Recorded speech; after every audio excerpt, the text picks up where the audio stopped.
بسم الله الرحمن الرحيم، والصلاة والسلام على مولانا رسول الله وآله وصحبه.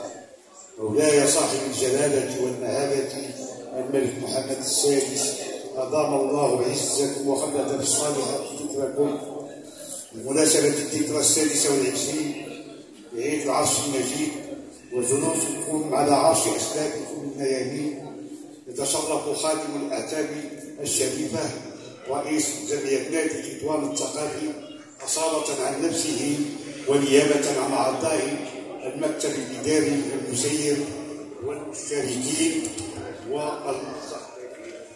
والمستخدمين، أن أرفع إلى مقامكم العالي لله آية الولاء والإخلاص المشفوعة بصادق المحبة والوفاء والبيعة، مجتهدين إلى العلي القدير أن يمتع جلالتكم الشريفة بموفور الصحة والعافية وطول العمر، مؤكدين للمولانا المنصور بالله تجددنا المطلق والدائم وراء جلالتكم الشريفة بإيجاح مسار التنمية الشاملة التي وضعتموها جلالتكم المحفوظة بالعناية الربانية، قاطعين العهد على أنفسنا بالاتباع بما طوقتمونا به يا مولاي من شرف الأمانة ونور الرسالة على الوجه الأكمل وبما يخدم مصالح هذا الوطن.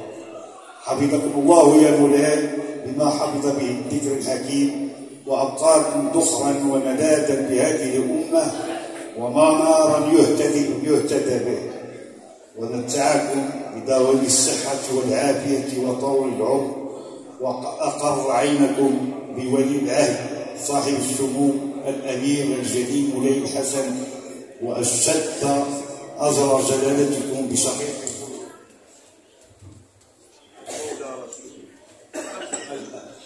صاحب السمو الملكي الأمير مولاي رشيد وكافة الأسرة الملكية الشريفة، إنه سميع مجيب.